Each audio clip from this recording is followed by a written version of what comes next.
So then the other question, let me just nip this in the bud too. Then a lot of people also then say, but wait a minute, what about the tiger? You know, the tiger doesn't have any choice, you know? The tiger doesn't think like, you know, oh, whatever, gazelle, nah, let me go get a tofu burger, you know? So, what do you think? Some people then think, oh, it's so unfair to those tigers, you know, right? You guys think this? What do you think? Does the tiger commit an act of killing? Yes, yes. So it doesn't matter like about those 4 factors or 5 factors are in place for the tiger, right? So what this is to kind of one thing to keep in mind. It's not like, you know, Buddha was like created this, right? Or Buddha, you know, created the universe and then made up the law of karma, right? And since that's not the case, there's no talk about, oh, it's unfair to the tigers, you know? This is just kind of natural law, right? So rather than focusing on like this, yeah, but we who have the intelligence to distinguish between right and wrong, we need to use it to make sure that our actions are always on the good side, right? That's the point of this. And actually the point isn't, you know, there's always this this saying that we should use the Dharma like a mirror, you know? Meaning use it to look at our own minds, our own actions, and make sure that we're doing the right thing. Rather than, you know, oh yeah, well those terrorists this and these guys that, and you know, look how bad karma they're making.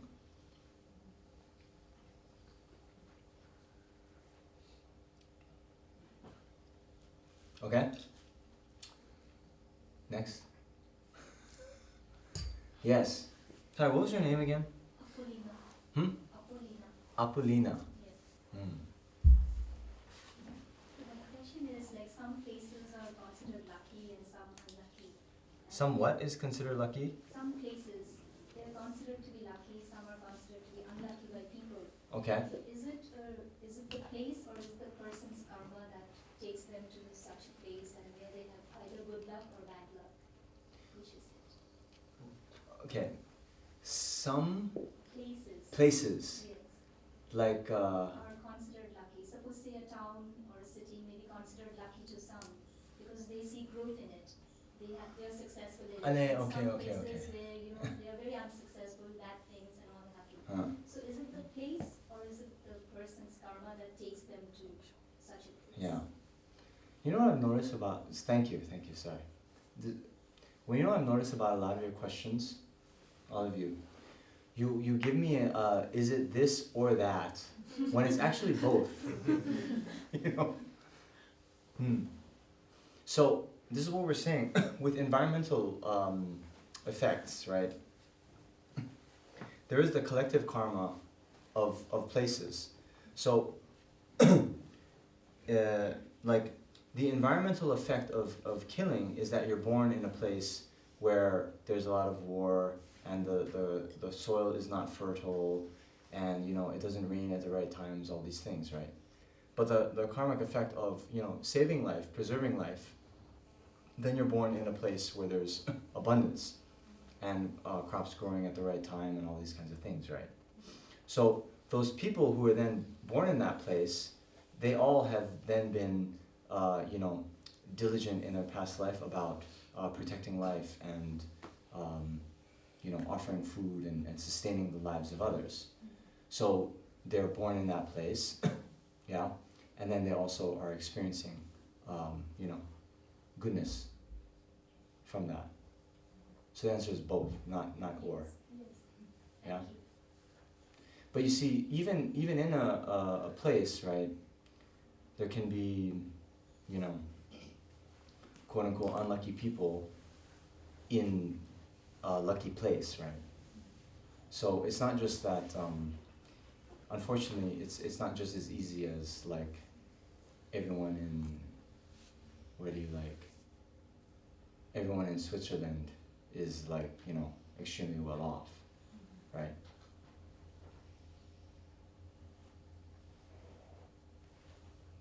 Yes? Chadu, are you itching your scalp? Yes, Or yes, I'm okay. asking a question.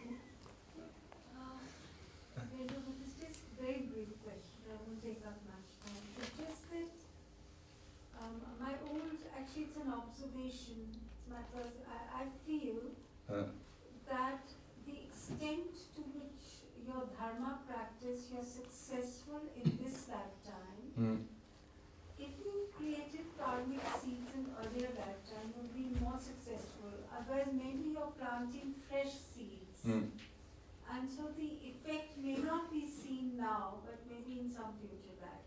Yeah. Is that a correct belief?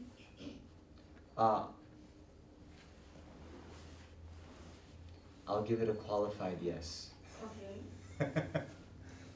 No, in general, I mean, on one level, right, since in the Buddhist cosmological view, it's beginningless time, right?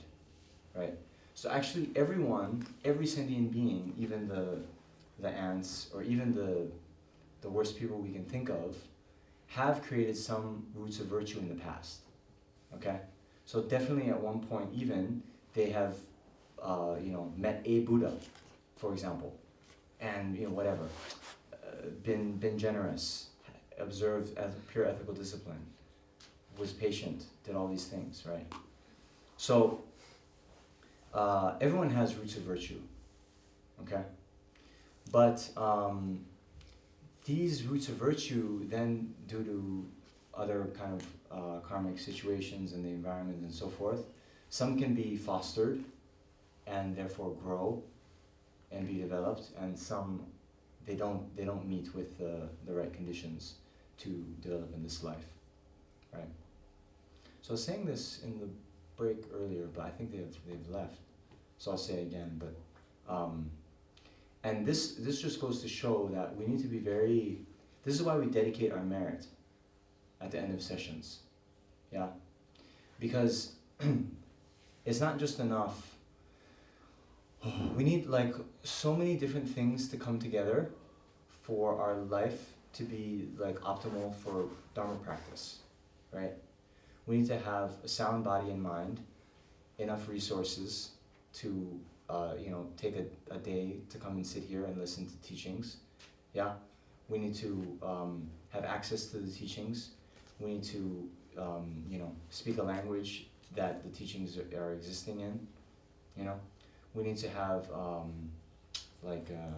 enough freedom, political, and also freedom, like maybe from our families, to come to a place like this, or you know, go to teachings and so forth. And we need to have at least enough health, yeah, that we can practice, you know.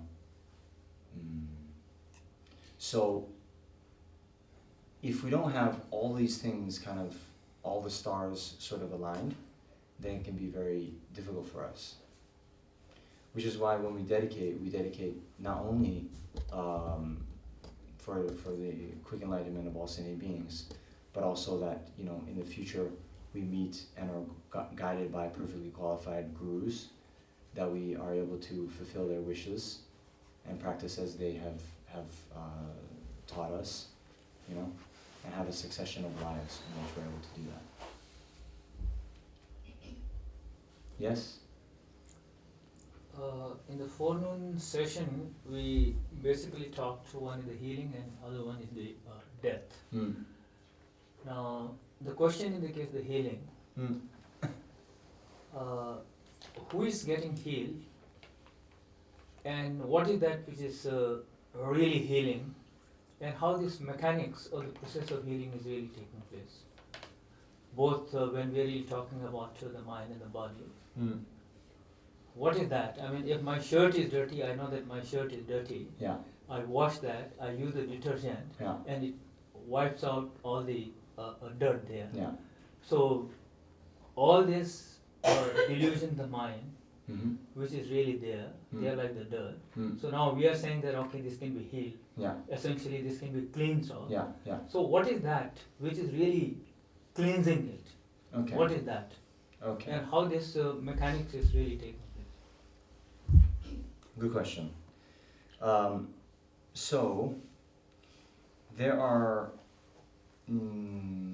two levels at which the ultimate healing is taking place, right?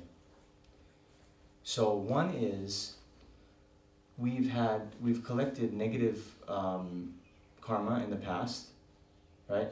That then is the cause for us to experience suffering results, right? And so through practice, and in particular we're going to be talking about this a little bit later, purification through the 4 point powers, which you may have heard, we can then purify or get rid of our negative karmic imprints that we've accumulated in the past. When that negative karma is then purified, then it can no longer bear fruit as a result of suffering. Okay? That's one thing. Now, the other level is we can develop wisdom that understands the nature of reality, right? Which serves then as a direct antidote to the disturbing emotions that impel us to cycle in samsaric existence. Okay? All right. Now that's kind of on a more like ultimate level, what healing is going on. Yeah. Okay? But on a more conventional level, yeah, what we were saying about thought transformation is, although we might have some kind of physical problem of an illness or a noisy neighbor or whatever, right? It's very hard to change that external situation. It's very hard to maybe, cure our cancer. But through changing our mind and changing the way we think about our situation, right? Then, even in that moment, although we haven't then gotten rid of the disease or undesirable situation, our thinking about it has changed, and therefore we're able to have some level of mental peace even in that situation. And that's also a level of healing that's taking place.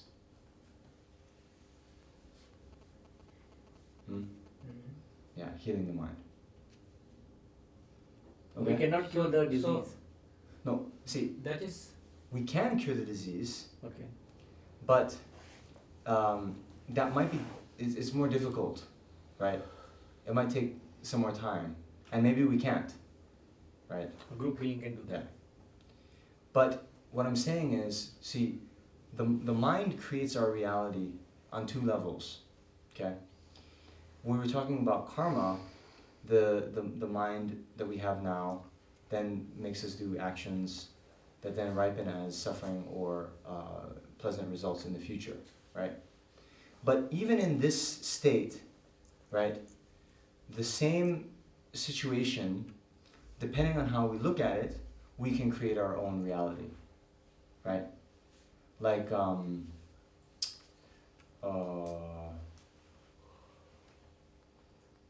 so many examples of this. One just is, like, I mentioned Milarepa this morning. One time, he was very, very poor. Then one time, he only had one bowl, like his kind of soup bowl, yeah? Then one time it like fell over and broke, right? That's his like only possession in the world. So most of us might be like, oh, so bad, I can't believe it, right? But he actually, as soon as he saw it broke, he like laughed in bliss. And he thought, oh wow, this now is a very, clear manifestation of impermanence. So he was able to take it into his path. And so even in the moment, because of the way he thought about it, for most of us it would be an undesirable situation, he was able to laugh and see that as something like very blissful, right? because how he thought about it. You see? You don't look satisfied, sir. No, I'm just trying to. Huh? I am satisfied. Wow. It is the mind, how you think, which makes it good or bad. Nothing is good or bad, thinking makes it so.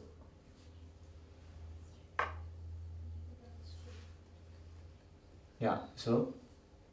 No, I'm really trying to understand. I need to feel that, yes, I think even at the physiological level, the healing is really taking place. Right. Okay? So, when the thought transformation is taking place in the mind,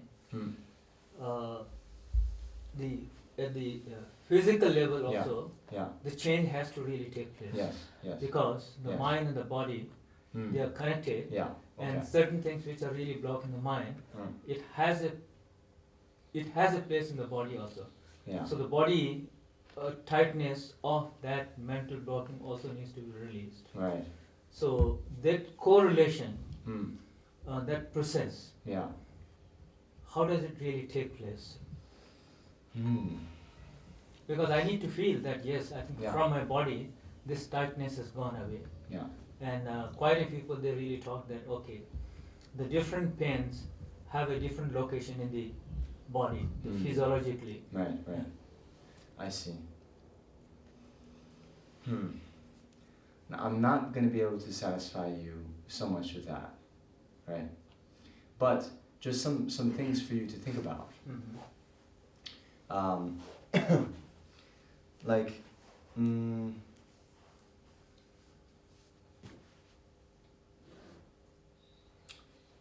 for many scientists who take a very exclusively materialistic view of the world, right?